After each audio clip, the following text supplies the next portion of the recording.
Mendekati pemilu, sejumlah kampus menyerukan penyelamatan demokrasi. Namun elit politik dan pejabat negara cenderung mengabaikan maklumat para guru besar hingga mahasiswa. Padahal pengabaian semacam ini bisa berdampak pada pemilih muda yang berpindah arah atau yang terburuk tidak menggunakan hak pilihnya.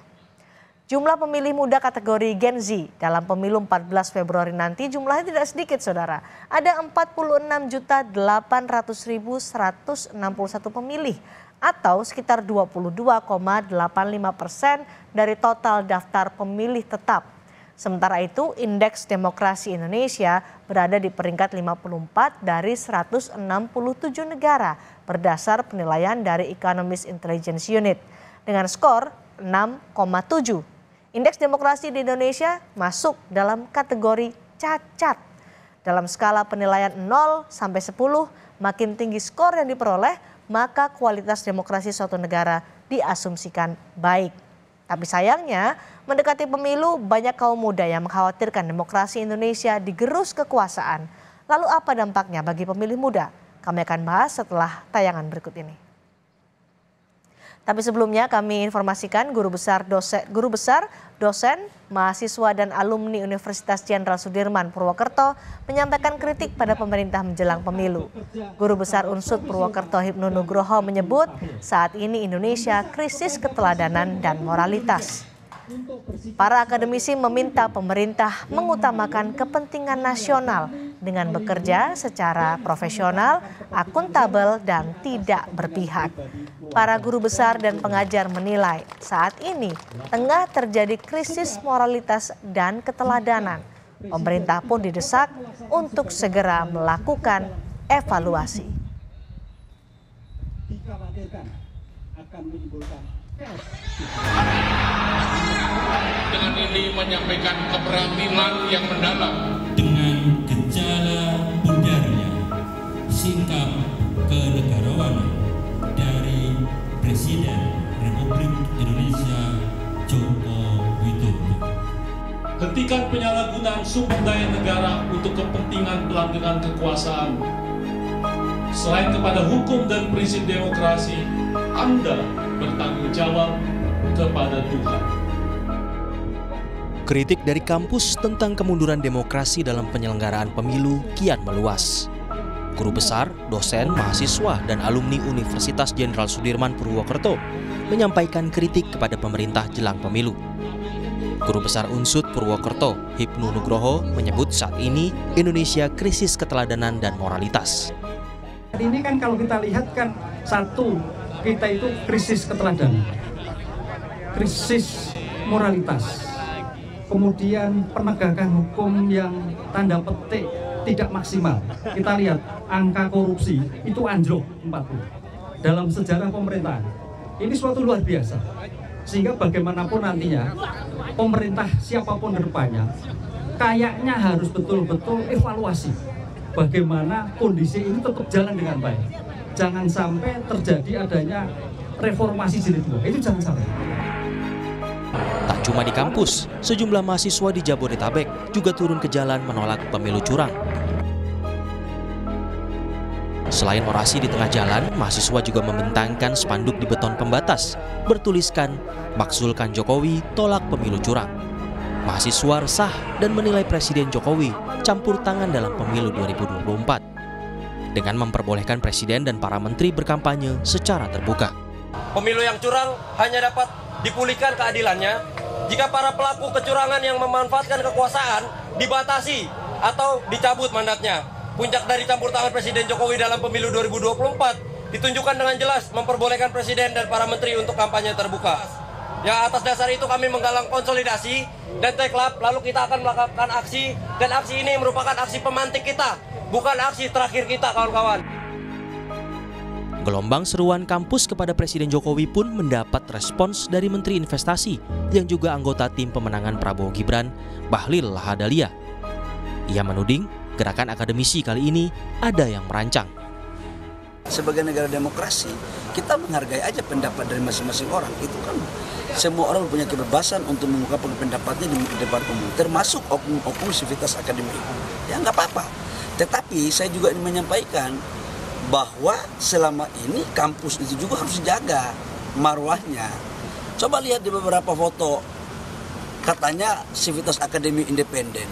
Kok ada yang mengangkat jari dengan nomor tertentu?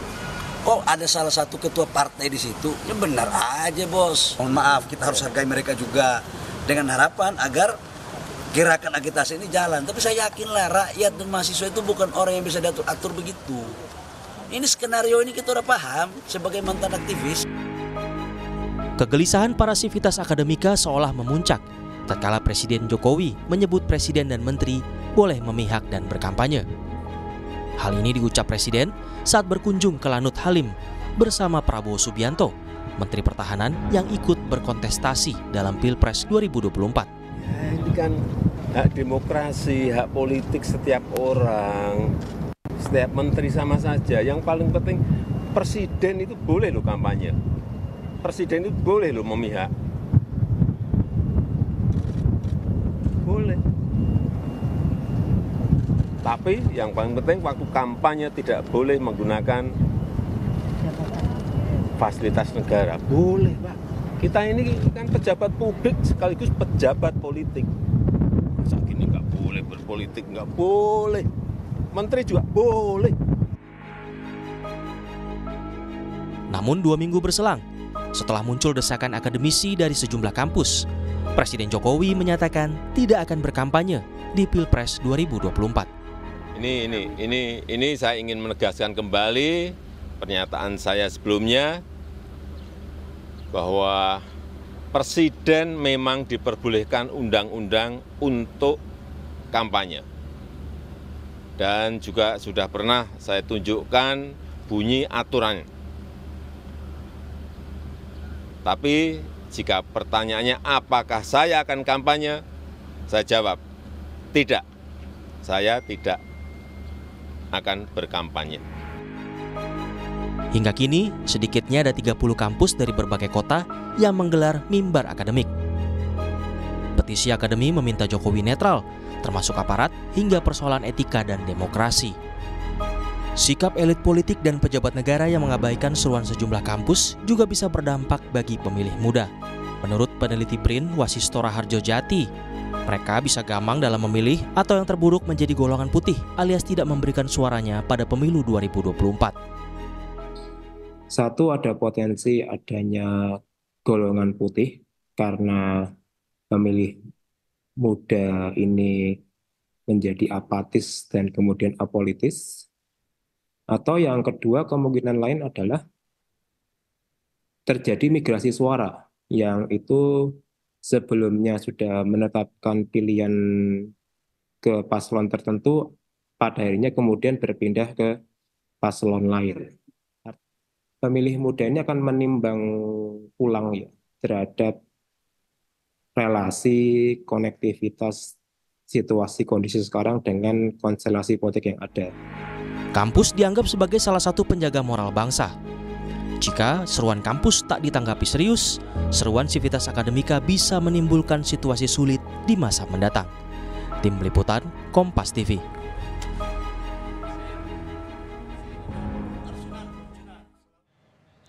Kritik kampus atas praktik demokrasi kian meluas. Apa dampaknya terhadap pemilu, terlebih bagi pemilih muda? Kita akan bahas bersama Simon Petrus Cahyadi, Rektor Sekolah Tinggi Filsafat Driyakara.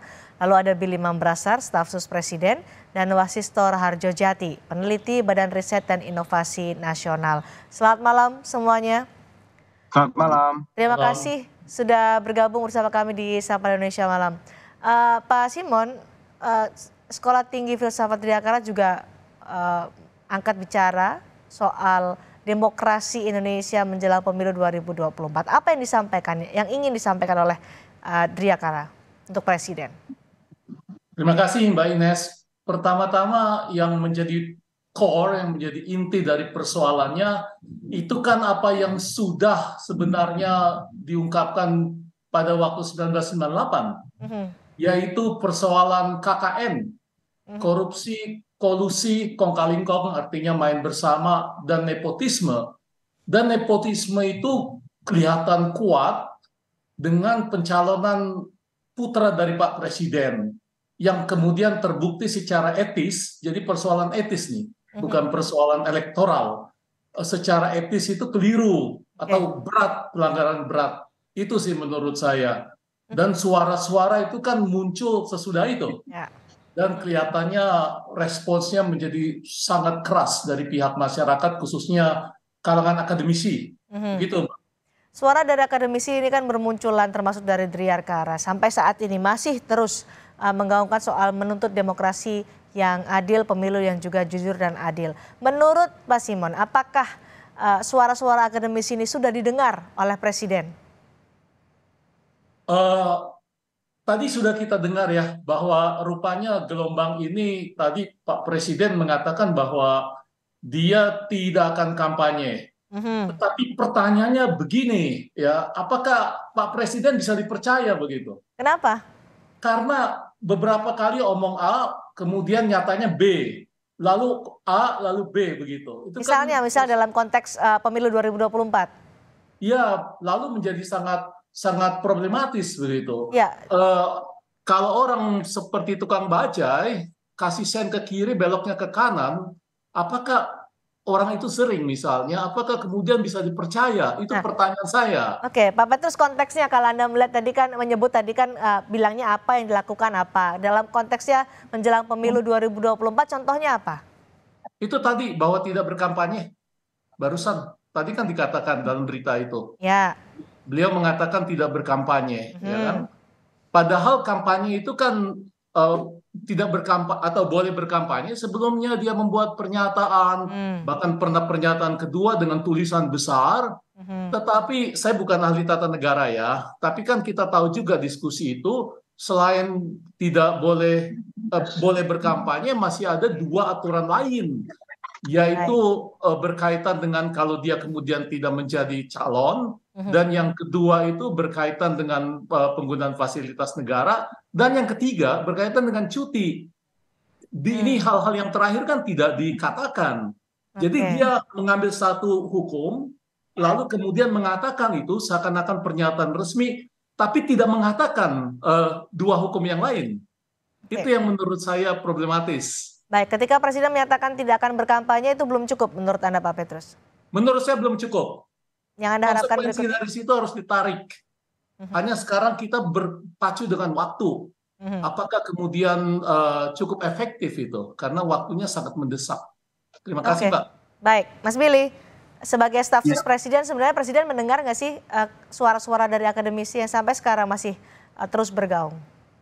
Pertama, bahwa hak untuk memberikan suara, aspirasi, seperti yang dilakukan oleh sekarang, berekspresi merupakan bagian dari demokrasi yang kemudian diberikan keleluasaan oleh Presiden. Dan kalau ditanya Presiden mendengar, ada tim khusus yang kemudian melakukan telaah untuk melakukan respons, tentunya mengikuti sistem kenegaraan yang ada. Nah, kalau kita lihat saat ini, total per hari ini ada 30 grup yang mengatasnamakan kampus.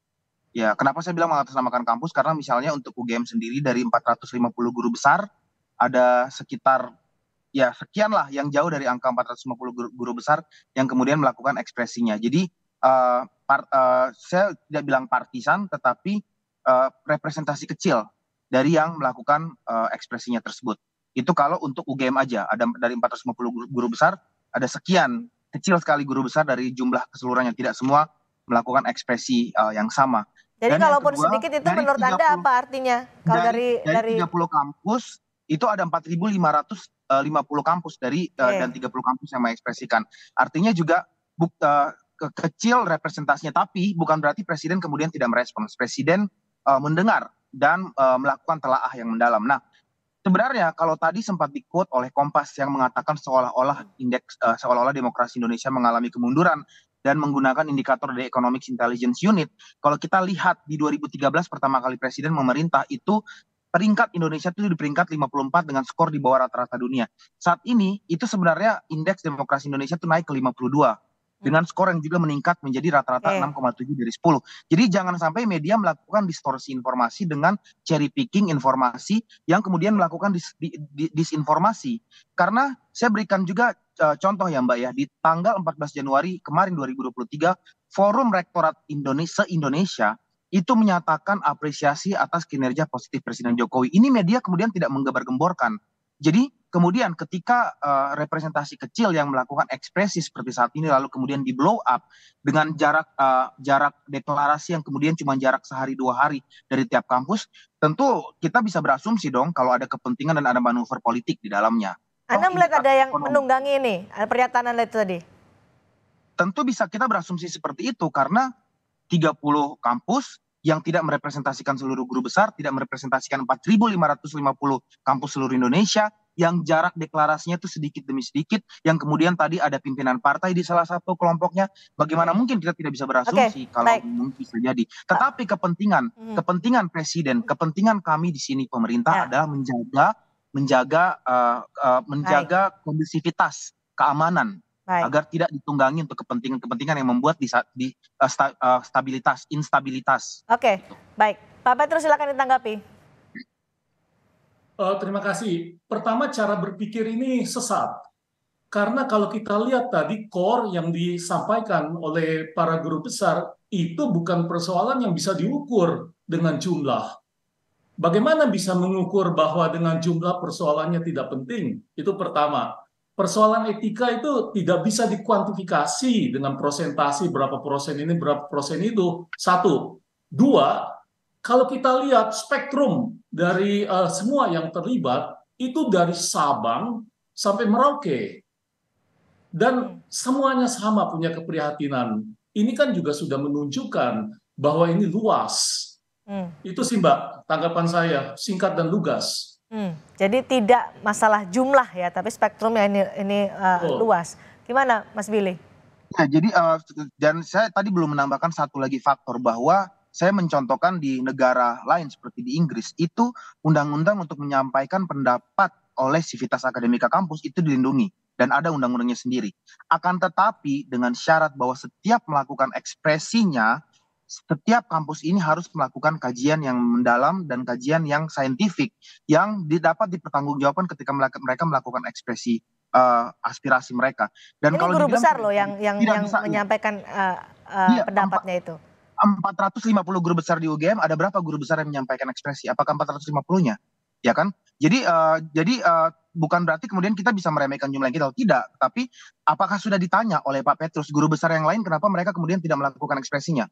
Dan dari pengalaman saya berkeliling ke 30 provinsi, puluhan dosen dan guru besar juga menyampaikan aspirasi di mana mereka mengapresiasi kinerja Presiden Jokowi. Termasuk pada tanggal 14 Januari, coba Bapak menjawab, kenapa 14 Januari 2023 Forum Rektorat se-Indonesia menyampaikan apresiasi terhadap kinerja Presiden Jokowi.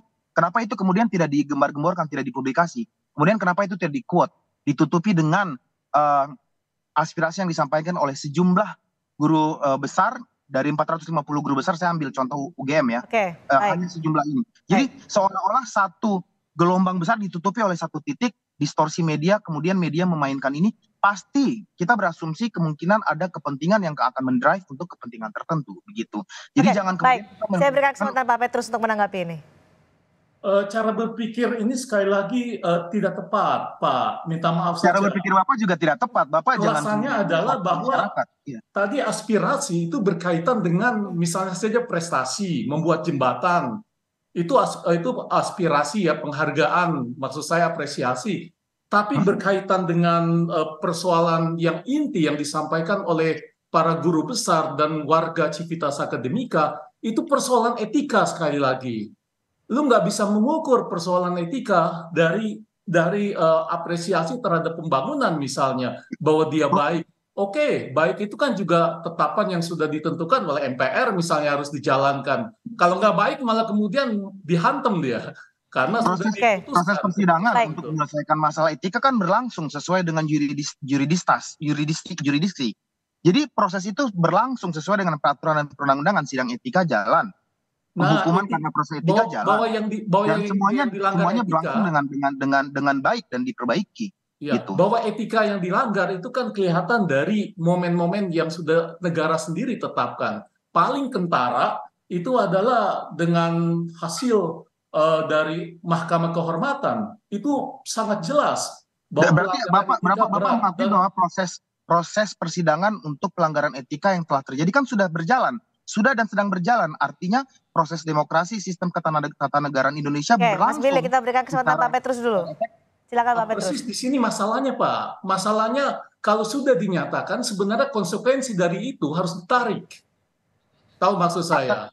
Atas Kalau dasar sudah hukum apa, dinyatakan kenapa? Mas Billy tahan dulu. ini mahkamah yang menyatakan kehormatan dan itu sudah dinyatakan tidak etis, mestinya di masa lalu itu ditarik. Baik. Kemudian kalau saya tahu bahwa ini bukan persoalan etis ya, bukan soal legislasi, ya saya merasa tidak wajar kalau kemudian orang seperti itu didukung dengan kampanye yang entah belak-belakan, entah terselubung, entah secara simbolik. Oke, Pak Petrus, ketika tadi menanam angin akan menuai badai, dan badai itu sekarang kelihatan. Baik, Pak Petrus, kalau disebutkan ada, ya, bisa saja itu ditunggangi oleh kepentingan tertentu. Apa jawaban Anda soal itu? Bahwa bisa, itu bisa. Tetapi kalau saya lihat konsistensinya, itu tidak mungkin. Artinya ada 1-2, oke ya, Bapak menyebut tadi 1-2. Tetapi kalau kemudian persoalan ini semua bersuara sama, itu menurut saya niscaya itu persoalan itu memang sangat serius berkaitan dengan temanya. Baik, kita juga tadi akan melihat bagaimana peringkat indeks demokrasi Indonesia yang tadi sudah disinggung oleh Mas Billy, bahwa peringkat demokrasi Indonesia tahun 2018 ada di peringkat 65. Kemudian tahun 2019 naik ke peringkat 64. Di tahun 2020 stagnan, masih di peringkat 64. Tahun 2021 naik di peringkat ke-52 dan turun di tahun 2022 ke peringkat 54. Nah, perbincangan kita nanti akan lanjutkan lagi setelah kita mendengar kumandang azan untuk wilayah DKI Jakarta dan sekitarnya. Tetap bersama kami di Sapa Indonesia Malam. Lanjutkan kembali perbincangan di Sapa Indonesia Malam terkait dengan kritik kampus atas praktik demokrasi yang semakin meluas. Apakah ada dampaknya terhadap pemilu, terlebih bagi pemilih muda, bersama dengan Pak Simon Petrus Cahyadi, Rektor Sekolah Tinggi Filsafat Driarkara, ada Billy Mambrasar, staf sus Presiden, dan Pak Wasisto Harjojati, peneliti dari BRIN. Pak Wasisto, apa yang dilihat oleh BRIN terkait dengan kritik dari kampus atas demokrasi yang semakin meluas saat ini? Ya, tentunya kalau kritik dari kampus ini menandakan bahwa ada sesuatu yang perlu dikoreksi dan direvisi ya.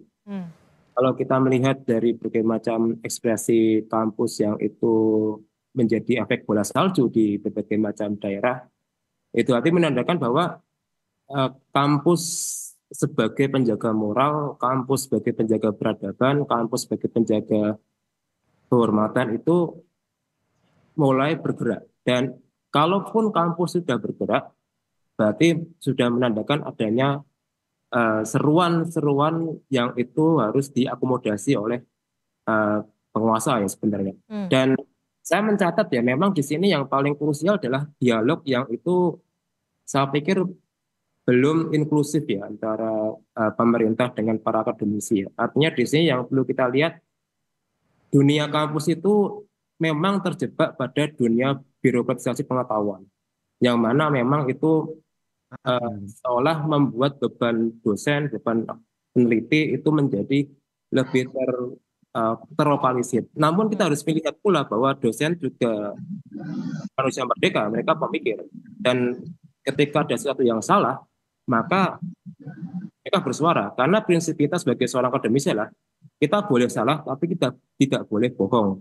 Artinya dengan semua realita yang ada sekarang ini, kita tidak bisa bohong terhadap diri sendiri bahwa memang ada sesuatu yang perlu dikoreksi sebenarnya. Jadi itulah yang bisa kita lihat dari berbagai macam kritikan ini, Mbak Cindy. Ketika sudah banyak akademisi dari kampus yang mengkritik demokrasi, apakah Anda melihat sudah ada sinyal bahaya dan demokrasi yang terancam? Ya, sebenarnya kalau dari berbagai macam kajian soal demokrasi Indonesia ya, yang saya kutip dari publikasi nasional maupun internasional, demokrasi kita memang agak tersorot kurang baik ya. Entah itu dalam istilah kemunduran, stagnasi, bahkan ada yang sampai bilang itu demokrasi yang cacat.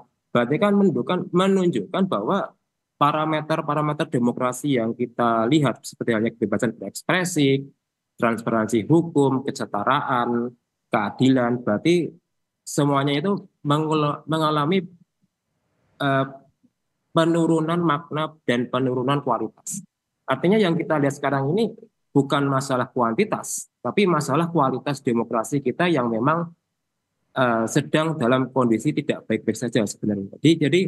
Jadi kalau kita melihat suatu indeks, suatu laporan, kita tidak bisa mengklaim satu laporan saja. Kita mengklaim laporan dari Demos, IDEA, bahkan dari UNDP, bahkan BPS sekalipun kita kutip. Dan kita melihat bahwa secara komparasi, ya demokrasi kita memang agak mengalami kemunduran sebenarnya. Dan itu Mas Billy.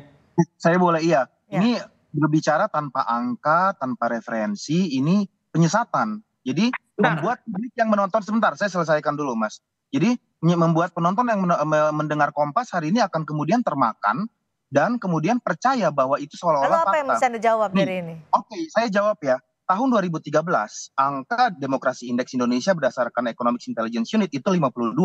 Tahun 2023, Presiden memerintah itu naik ke 54 ya. Dengan skor yang naik dari 5, menjadi 6, Jadi kalau bicara itu harus pakai angka referensi. Nah, beliau menyampaikan kalau bisa ada lebih dari satu report. Oke, saya refer ke report lain. Report dari IDEA menyatakan bahwa penurunan demokrasi yang ditunjukkan oleh Kompas di grafik tadi sebelum break itu secara global bersama-sama itu menurun, ya, menurun. Indonesia termasuk di dalam angka global tersebut. Jadi secara rata-rata global menurun. Kenapa? Menurun karena adanya COVID. Loh, kok bisa COVID berpengaruh sama demokrasi? Sini saya jelaskan. Demokrasi indeks itu disusun atas 5 kategori. Dan 5 kategori itu, 5 indikator itu ada electoral process dan keberagaman, ada liberties, ada political participation, dan angka political participation ini menurun ketika kemudian karena COVID beberapa negara itu kemudian tidak bisa ikut andil dalam kepemerintahan atau berdiskusi dengan pemerintah karena keterbatasan, yang membuat kenapa skornya turun. Tetapi kalau dibilang Indonesia mengalami kemunduran demokrasi di bawah pemerintahan Jokowi, buktinya angkanya naik Mbak. Dari 2013 pertama Presiden memerintah 52 naik ke 54. Dan ini harus dijawab, ini terjadi seperti apa. Yang kedua, kalau dibilang Jokowi otoritarian, rektor itu SK-nya salah satu yang menunjuk adalah menteri. Menteri itu atas instruksi presiden. Gampang kalau Presiden Jokowi diktator. Rektor-rektor yang saat ini mengamuk, guru besar yang saat ini mengamuk kan tinggal Pak Jokowi cabut SK-nya. Tapi enggak, Pak Jokowi tidak. Pak Jokowi mendengarkan dengan baik, menelaah, dan beliau akan merespons pada saat waktunya tepat dengan baik juga. Jadi tolong jangan menyampaikan pendapat partisan atas data yang samplingnya kecil atau tidak ada referensi sama sekali, lalu membuat sentimen publik terbakar seolah-olah memang menjelek-jelekan pemerintahan. Anda meyakini bahwa ini masih partisan ya? Oke. Ya, baik. Angkanya jelas, semuanya jelas. 4 Oke. Baik, Mas Billy. Saya berikan kesempatan Pak Wasis untuk menjawabnya. Iya, 30 kampus dari 4.500 kampus. Baik, Mas Billy. Sekarang enggak. Pak Wasis. Saya bicara enggak. Kami di sini tidak hanya berdasarkan interpretasi angka saja, Mas Billy. Kami juga memperhatikan kualitas yang ada. Jadi kalau ditanya angka, memang angkanya selalu berubah. Tapi yang perlu kita lihat bahwa banyak orang luar di sana, akademisi asing terutama, itu juga menyoroti tentang Indonesia. Dan itu memang Indonesia, demokrasi Indonesia memang itu bagian dari sebuah demokrasi global yang memang tengah menurun. Nah, tentu kalau kita lihat tren itu, demokrasi itu tidak hanya menurun di Indonesia, tapi juga di level global. Nah, masalahnya adalah ketika itu dikhususkan soal Indonesia, parameternya banyak. Dan sudah banyak publikasi tentang itu. Nah, jadi kalau ditanya soal angka, memang angkanya selalu berubah naik turun. Entah itu karena COVID, entah itu karena hal lain, dan sebagainya. Cuman, yang paling krusial adalah bagaimana kita bisa melihat partisipasi secara kualitatif ini yang kita lihat sekarang ini, apakah memang itu sudah terakomodasi atau memang yang kita lihat sekarang ini justru mengalami tekanan. Nah, itu yang perlu kita dudukan selanjutnya sebenarnya. Nah, Mbak, Kompas harusnya menarik Mas Billy, saya akan masih ke Mas Wasis dulu. Ditarik ke 2013 nggak fair juga. Kompas menunjukkan dari 2018 karena Presiden Jokowi dari 2014 ditarik ke belakang, Mbak, agar bisa kelihatan bahwa angka Indonesia itu naik. Jadi Baik. tidak menyesatkan publik Oke, kita juga. akan catat itu. Saya ke Iya. Pak Wasis terlebih dahulu kembali. Tadi ini kan gelombang kritikan datang dari Civitas Akademika, tidak hanya guru besar tapi juga mahasiswa ikut bersuara. Ketika ini sudah mulai meluas, apakah ada dampak bagi pemilih muda di pemilu 2024 ini? Tentu kalau kita melihat dari laporan riset ya soal generasi milenial, generasi Z, itu yang paling menjadi keprihatinan utama adalah soal ketidakadilan dan juga kesetaraan. Artinya memang kalau dua hal ini sudah disinggung menjadi pertimbangan memilih, tentu itu akan menjadi semacam trigger ya atau semacam pemicu bahwa nanti ini akan menjadi konsideran bagi para pemilih muda untuk bisa memilih atau mungkin menimbang-nimbang lagi apa yang nanti mereka pilih. Nah, masalahnya adalah para pemilih muda ini kan referensinya banyak. Kalau kita lihat data, memang kebanyakan pemilih muda yang didominasi milenial dan Gen Z ini dari sosial media. Dan sosial media kita tahu sendiri banyak info dan banyak juga jaringan. Jadi saya pikir apa yang direfleksikan hari ini di ruang publik dan apa yang diekspresikan di sosial media itu akan menjadi pertimbangan bagi para pemilih muda yang tadi saya bilang apakah mereka akan tetap pada pilihan sekarang atau mungkin atau mungkin golput malahan. Ada potensi untuk beralih dukungan. Mas Billy, tadi saya tertarik dengan pernyataan Anda bahwa Presiden akan merespons semua suara-suara dari akademisi, dari Civitas Akademika di saat yang tepat. Kapan saat yang tepat itu? Karena kan kita kurang seminggu lagi nih untuk menuju ke pemilu 2024. Kalau tadi bahasa Pak Petrus, kita sudah berkejaran dengan waktu. Justru saya membalikan pertanyaan lagi, apakah ini saat yang tepat ketika kita akan melakukan pemilu dengan harapan pemilu kemudian aman, nyaman, dan kondusif, lalu partisan sekitar 30 kampus dari 4.500 kampus dan sekian profesor dari ratusan profesor, sebagian besar profesor nggak bersuara dan menyampaikan apresiasi positif atas performance Jokowi. Apakah itu juga saat yang tepat bagi mereka kemudian melakukan manuver politik untuk melakukan ekspresi ini? Kenapa tidak dilakukan sebelumnya? Apakah ada keinginan untuk agar masyarakat resah? Padahal semuanya excited untuk pemilu, semuanya excited untuk memilih, menyoblos. Jadi jangan kemudian memunculkan disinformasi dan pendapat-pendapat yang tidak berdasar yang kemudian membuat pemicunya adalah pernyataan ketika itu Presiden menyatakan boleh berkampanye, itu pemicunya. Iya, dan apakah dari tadi semua pembicara juga belum menunjukkan bukti kapan secara gamblang Presiden berkampanye. Seperti itu juga merupakan hoax dan disinformasi. Pak Petrus juga belum tunjukin Bapak bicara Presiden kampanye, tapi Presiden kampanye kapan? Kapan Presiden menyampaikan pilih anak saya Gibran? Kapan? Di mana? Tidak ada juga rekam jejaknya begitu. Jadi muncul tuduhan-tuduhan yang kemudian muncul di media nasional seperti ini dan membuat masyarakat bingung. Menyesatkan. Disinilah kita akan mengklarifikasi itu termasuk dari Mas Billy pendapatnya. Baik, Pak Petrus silakan menanggapi dan apa kemudian yang menjadi harapan ketika Presiden sudah menyatakan akan tidak berkampanye di pemilu 2024, apalagi kemudian yang diharapkan dari akademisi sekaligus juga tadi menanggapi pernyataan dari Mas Billy. Mas Billy, saya kira Presiden akan menjadi orang yang paling tolol kalau dia bicara. Kita mohon dengan menggunakan bahasa yang ini ya Pak Petrus, mohon maaf. Oke, kalau dia bicara, maka itu saya pakai pengandaian tadi. Saya pakai pengandaian, justru saya tahu bahwa pilihan kata saya tepat. Kalau dia memang begitu, itu menurut saya akan tolol, akan bodoh. Tetapi kampanye kan tidak harus kemudian kelihatan belak-belakan begitu. Saya membagi sesuatu di jalanan, lalu latar belakang bahwa ada foto siapa, itu kan sebenarnya sudah dukungan juga. Lalu juga persoalan-persoalan yang berkaitan dengan... Pak, saya menyesalkan kalau Bapak menggunakan Mas kata Billy, kita berikan kesempatan dulu kepada Pak Petrus ya. Pak, saya tidak mengatakan itu, saya pakai pengandaian, ya toh. Kalau begitu dia akan menjadi Pak Petrus silakan. Ya, tetapi menurut saya kan kampanye dalam arti ini tidak berarti belak-belakan dan manusia itu makhluk simbolis. Jadi simbol-simbol ini bisa ditafsirkan dan penafsiran itu legitim. Tidak harus kemudian mengatakan belak-belakan saya dukung A, dukung B. Tidak ada yang berkatakan begitu, saya yakin. Ya. Tetapi simbol-simbolnya menyatakan demikian. Begitu, Pak. Baik, terima kasih Pak Petrus, terima kasih Mas Billy, terima kasih juga Mas Wasid sudah berdiskusi di Sapa Indonesia Malam hari ini terkait dengan suara-suara dari akademisi, terkait dengan demokrasi nasional menjelang pemilu 2024. Selamat malam, terima kasih.